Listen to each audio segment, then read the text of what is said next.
কিন্তু hello parents, my dear parents, ভালো আছেন নিশ্চয়ই।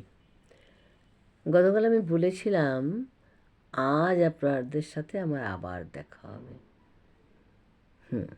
আজকে আমি পড়াশোনার ব্যাপারে বলবো না, বলবো কি করে আমরা আমাদের ছোট্ট ছোট্ট ছেলে মেয়েদের ভবিষ্যৎটাকে ভালোভাবে এনজয় করার জন্য কি ভূমিকা রাখতে পারি।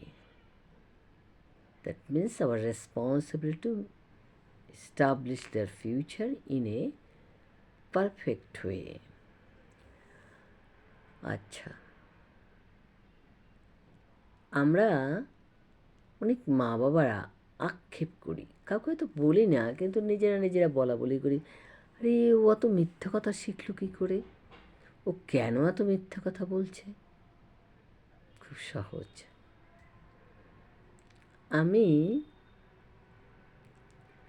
এই টিচিং প্রফেশনের সাথে সাথে লেখালেখি করি। অনেকগুলো বই বেরিয়েছে আমার, হিউম্যান সাইকোলজি নিয়েও আমি লিখেছি। আমি ডক্টর গোবিন্দচন্দ্র গুপ্তর হিউম্যান সাইকোলজির উপর রিসার্চ করা একটা বই পড়েছি, শিশুর ব্যক্তিত্ব বিকাশে মা বাবার ভূমিকা। ওনার থেকে, ওনার রিসার্চ সোর্স থেকে আমি কিছু ধার নিয়েছি এবং স্ট্যাটিস্টিক্যাল রিপোর্ট নিয়েছি, নিয়ে আমিও একটা বই লিখেছি। সেটা হলো আমরা মা বাবারা কী করে শিশুদের ব্যক্তিত্ব বিকাশ করব। তা ছোট্ট করে শিশুর ব্যক্তিত্ব বিকাশে আমরা, যে কোনার থেকে আমি ধার নিয়েছিলাম। তো সেখানে একটা জিনিস আমি পেয়েছি, বাচ্চারা মিথ্যে কথা বলা শুরু করে কবে থেকে, কিভাবে, তার দু একটা আমি বলছি। মনে করেন আপনার ছোট্ট পরিবার, আপনি ঘর গোছাতে ভালোবাসেন, হাজব্যান্ড অ্যান্ড ওয়াইফ দুজনই সুন্দর করে ড্রয়িং রুমের ওয়ালটা পেন্টিং করলেন, আর আপনার একমাত্র সন্তানকে আপনি সব স্কুলে দিয়েছেন। তো তারা ড্রয়িং পেন্সিল কিনে দিয়েছেন, বললেন বাবু আজকে ছুটির দিন, আমি একটু রান্না বান্না করি, তুমি এটা নিয়ে থাকো, একটু খেলো। আর বাচ্চা কী করলো, ও দেখলো চারিদিকে তাকিয়ে কী করি, ওর তো ড্রয়িং পেন্সিল আছে, কী করি। ও দেখলো ওয়ালটা ধবধবে সাদা না, ক্রিম কালারের, সুন্দর আপনার পছন্দের কালারে কালার করা।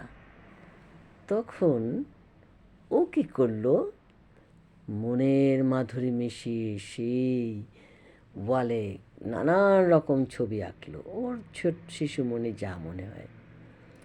ভাবলো আমি এত সুন্দর ছবি এঁকেছি, মাকে একটু ডেকে এনে দেখাই। কিচেন থেকে মাকে টেনে আনতে, মা দেখো দেখো, look how nice drawing I have ড্রন। মা বলল, মা প্রথমে দেখে হা করলো, কি করেছিস, এমন জোরে চিৎকার দিল যেন পুরো বাড়িটা ফেটে যাচ্ছে। তারপরে প্রথমে কান ধরে চড় থাপড় দেধারছে দিতে লাগলো। এরপরে মা কী করলেন, খুন্তি এনে ওকে আচ্ছা উত্তম মধ্যম দিলেন। ছেলেটি বুঝতে পারল না ও এত সুন্দর ছবি এঁকেছে, তবু কেন মা ওকে মারছে। তারপরে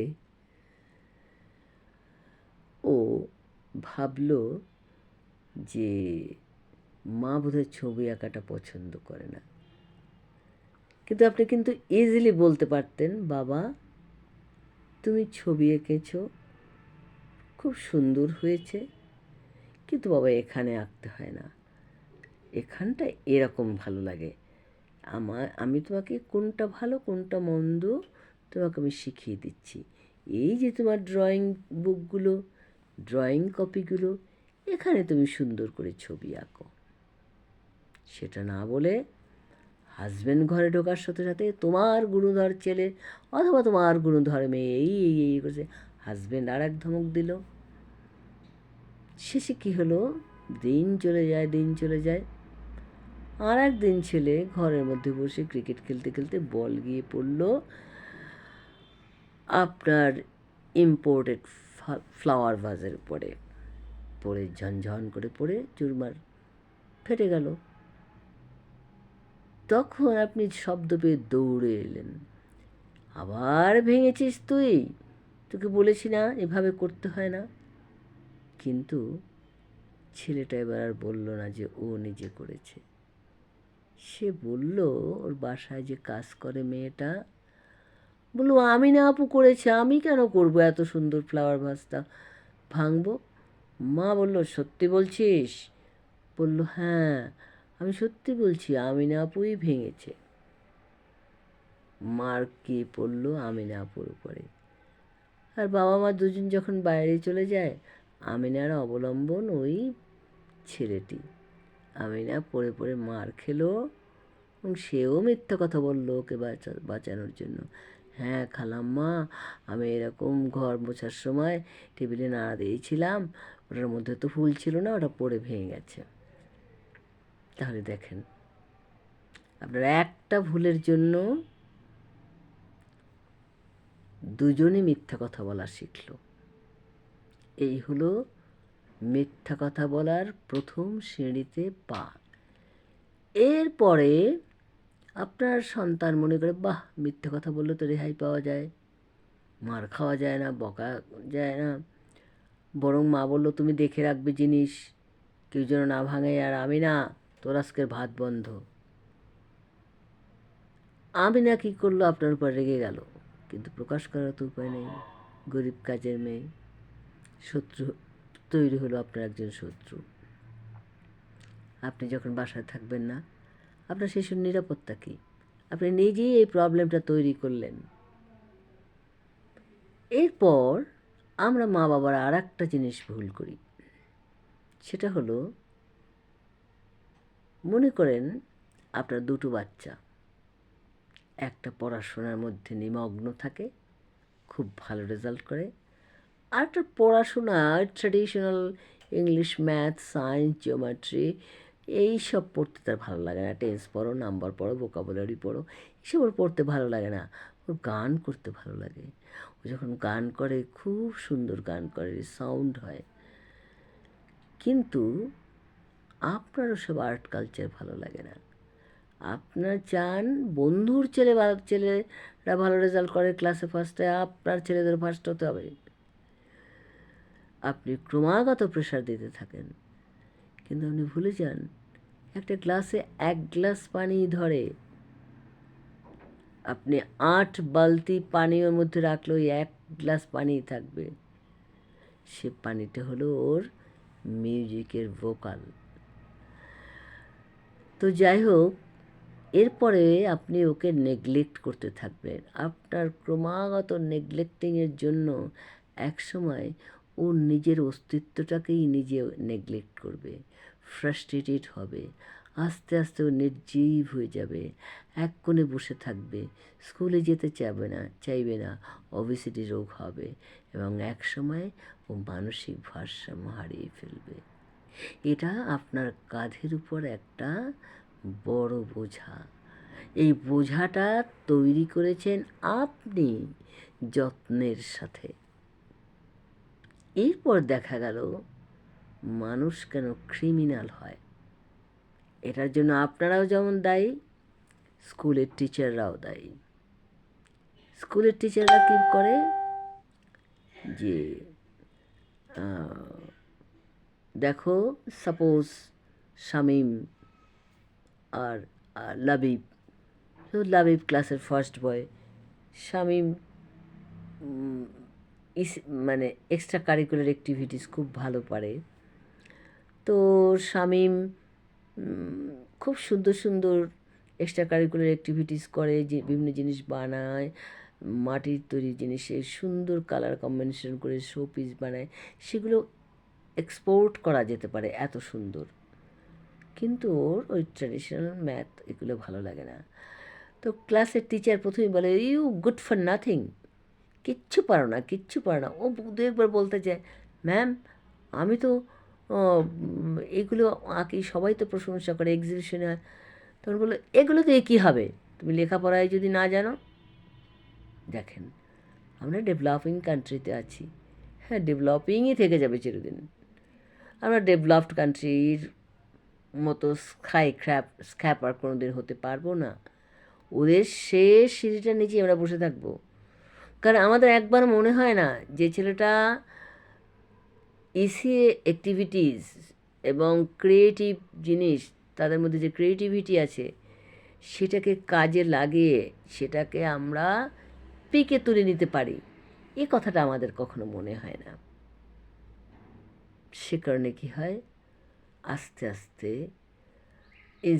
ইন্সপিরেশন না পেতে পেতে পেতে পেতে পেতে ওর মধ্যে যে ক্রিয়েটিভিটি আছে সেটাও হারিয়ে যায়।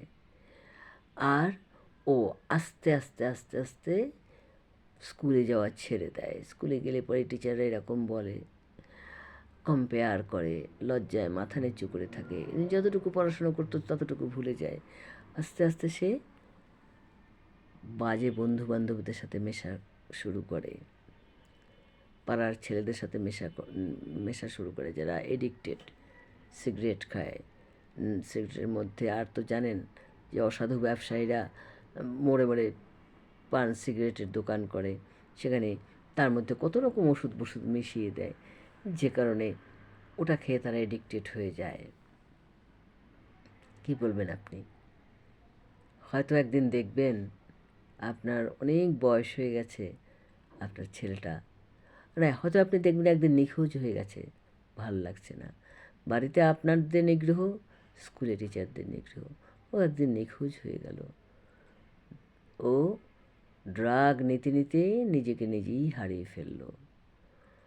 হয়তো একদিন আপনার ছেলেকে আপনি হারিয়ে কাঁদবেন, ভুলও হয়তো বুঝতে পারেন, কিন্তু আপনার এই যে রিয়েলাইজেশন সেটা অনেক পরে আসবে। By this time everything has been lost. বাড়ি ফিরছেন, হয়তো রাস্তার উপর দেখবেন ফুটপাতে পড়ে আছে একটা জুবুদুফু দেহ, হতে পারে সেটা আপনার সন্তান, আপনার ছেলে, আপনার চাকরিজীবী। আর একটা জিনিস আপনাদের বলি, ইদানিং ডিভোর্সের সংখ্যা খুব বেড়ে গেছে। কেন? আপনারা দুজনেই দুজনের স্বাধীন, কেউ কাউকে ছেড়ে দিচ্ছেন না। অফিস থেকে বাসায় এসে এর সাথে কটর মটর লেগেই আছে। বাচ্চারা কিন্তু নীরব দৃষ্টিতে সেগুলো অবজার্ভ করে, আপনাদের কাউকে ক্ষমা করে না। যখন আপনারা বার্ধক্যে আসেন তখন না পারে মাকে সহ্য করতে, না পারে বাবাকে সহ্য করতে, এই একটা জিনিস। তারপরে কি হয়, এবার আমি বলি আপনাদের পুরুষ শাসিত সমাজে আপনারা কী করেন, ছেলে মেয়েদের সামনে স্ত্রীকে যা নয় তাই খুশি গালাগালি করেন, বকা দেন। তিনি হয়তো ব্যাংকে বা কোনো কর্পোরেট অফিসে চাকরি করে ফিরছে। আমি ব্যাংকের কথাটা বললাম, ব্যক্তিগত লাইফে once upon a time as a banker in Agrani bank, I served over there 4 years। আমি যখন অফিস থেকে ফিরতাম, আমি অফিস থেকে ফিরিয়ে লেগে যেতাম রান্নাঘরে ছেলেকে দেখাশোনা করা। তো যখন আমার হাজব্যান্ড আসতো বাসা, সে কৃষি ব্যাংকে চাকরি করতো, ব্যাংক থেকে ফিরে শটান শুয়ে পড়তো, কিন্তু আমি সেটা পারতাম না, কারণ আমার ছেলের খাবার বানাতে হতো, হাজব্যান্ডকে ভয়ে ভয়ে ধোয়া পরিষ্কার কাপ প্লেটে করে কফি বানিয়ে দেওয়া, খাবার বানিয়ে দেওয়া, এসব আমার করতে হতো। তো আমার ক্লান্তি ডেবিট ক্রেডিট মেলানো এবং সকালে অফিসে যাওয়া, রান্নাবান্না, ক্লান্তি, দুপুরে একবার লাঞ্চ শেষে ছেলেকে দেখা, এই সমস্ত কিছুই আমার করতে হতো। এবং এরকম আমার মতো না, আমি না শুধু, আমাদের সমাজে অসংখ্য মেয়েরা এটা করে। পুরুষেরা এক কাপ কফি বানিয়ে খেতে তাদের অনেক লজ্জা, সম্মানে তাদের আঘাত লাগে। এই কারণে দেখবেন আস্তে আস্তে আপনাদের ছেলেমেয়েরা এটাকে ট্র্যাডিশন মেনে নেবে এবং ভবিষ্যৎ জীবনে তারাও তাদের ওয়াইফের সাথে এরকম করবে। আপনারা যদি স্বামী স্ত্রী অনবরত ঝগড়া করেন, স্ল্যাং কথাবার্তা বলে একে অন্যকে অ্যাটাক করেন, আপনাদের ছেলেমেয়েরাও কিন্তু মেয়ে হলে তার হাজব্যান্ডের সাথে এরকম করবে, ছেলে হলে তার ওয়াইফের সাথে এরকম করবে এবং তারা জীবনটাকে এইভাবে নেবে। জীবনে কোনো শান্তি নেই।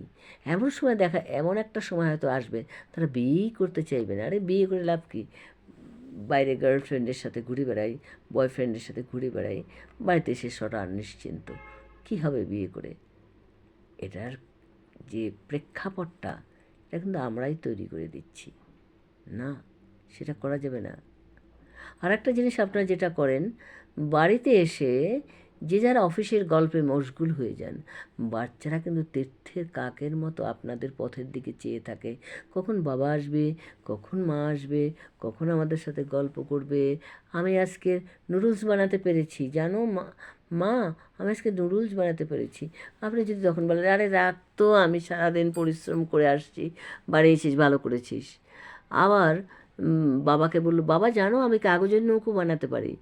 আপনি তখন কোনো উত্তর না দিয়ে আপনার ওয়াইফকে বলে, এই সেলিনা কাজিনা যা হোক, তোয়ালেটা দাও তো, বাথরুমে গেলে, আরে ধুর রাখ, নৌকা পরে দেখা যাবে। তখন থেকেই বাচ্চা হীনমন্যতায় ভুগতে থাকবে, আপনাদের প্রতি আর শ্রদ্ধা থাকবে না, বাইরে সময় পাস করতে শুরু করবে। এভাবে আস্তে আস্তে আস্তে আস্তে আপনারা যত্নের সাথে আপনাদের বাচ্চাদের যন্ত্র বানিয়ে দিচ্ছেন এবং ভবিষ্যতে যাতে ওরা সুখী দাম্পত্য জীবন এবং সুখী জীবন লাভ না করতে পারে, সুখী জীবনে কাটাতে না পারে, সেটাও আপনি তৈরি করে দিচ্ছেন। তাহলে প্রথম হলো, বাচ্চা মিথ্যা কথা বলে মা বাবার কারণে, স্পেশালি মায়ের কারণে। বাচ্চার রোগ হয়, হার্টে রোগ হয়। এটাও আমি পেয়েছি ডক্টর গোবিন্দচন্দ্র গুপ্ত মহাশয়ের একটা রিসার্চেবল বুক থেকে। এটা সোর্স, এটা ওনার থেকে আমি ধার নিয়েছি এবং আরও অনেক বই পড়েছি, অনেক বিখ্যাত বিখ্যাত মানুষের বইয়ের থেকে, এবং আমি নিজের সরজমিনে গিয়ে স্ট্যাটিস্টিক্যাল রিপোর্ট কালেক্ট করেছি। হ্যাঁ, আমার নিজের একটা বই আছে, শিশুর ব্যক্তিত্ব বিকাশে আমাদের কী করণীয়। এই বইটা সব মার্কেটে পাওয়া যায়, বই বিচিত্রায় পাওয়া যায়, দৃক গ্যালারিতে পাওয়া যায়, বেঙ্গল বুকে পাওয়া যায়। আপনারা ইচ্ছে হলে কালেক্ট করতে পারেন। তো হিউম্যান সাইকোলজির উপরও আমি অনেক অনেক লেখা লিখেছি।